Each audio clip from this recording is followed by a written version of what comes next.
Thank you very much. Is it working? Francesca, before we started, said, I have no idea what I'm going to tell now. And don't tell it to everybody. I mean, it was a confession. But this is evidence-based. And but unfortunately, she made exactly the point that I wanted to make. I wanted to keep it short because some of you already took more than 10 minutes, and I don't want to spoil your evening with my 10 minutes. So, but I take a different perspective. I have a different background.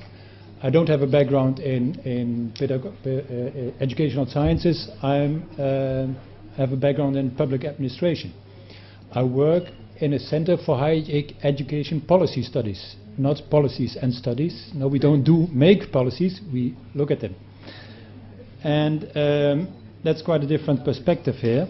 So the question that was asked as the theme of this roundtable could be slightly modified by inserting the word policy in it. So will higher education policy in the future be evidence-based? Well, that's a nice question. It should. I think that people are more would agree more on that and a positive answer there than maybe on learning analytics. I'm not quite sure. But if we look at what policy actually is, well, a lot of definitions there. But I would rephrase then the question: will decisions on goals, on targets, and on instrumentation, on how to reach these targets, and on the evaluation of the results, will that be based on relevant empirical information? That would be the rephrasing of that question. And I think that the most important words in that, and I think that has been also touched by some of the previous speakers, is relevant information. What is relevant information? And that depends on a number of things, and they're all mentioned already before. First of all, what are the goals? What are we trying to achieve with our policy? And whose goals? Is it the goal of the national policymaker? You all have all kinds of levels. National policymakers, you have institutional policymakers, administrators, but also the goals, if you have even a level further down at the classroom, at the individual or even the student, what goals are they trying to achieve?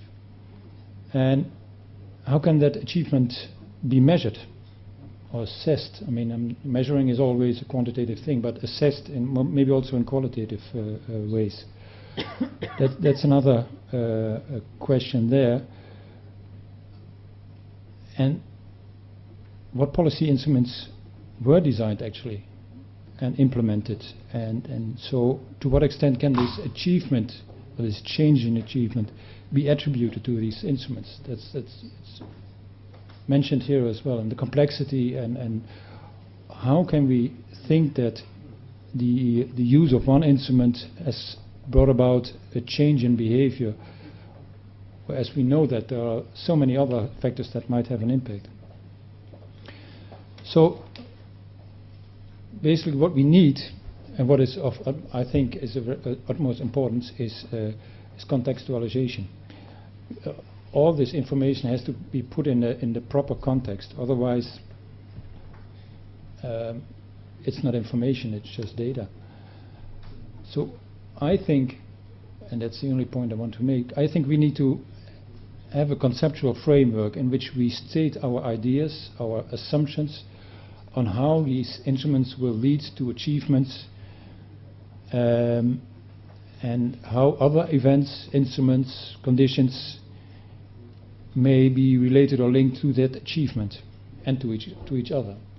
So what we need to have is, and in policy, higher education policymakers use indicators as these quantifications. How are these indicators linked to each other, and what context has an impact on these links between the indicators? I think that only if we have a clear conceptual framework, that only in that case we can claim that policies can be evidence-based. And yes, I mean, new technologies, scraping the web for information, all these smart algorithms. I mean, it is a wealth of information, and it can be a blessing for social science as well. But I think only if we know the questions that we know the questions that we want an answer for. Without that, without having an idea of what we are trying to know and trying to answer, only with that question, a proper question in our mind, then we can use these data. Otherwise, all these data will be used. It's just information overload.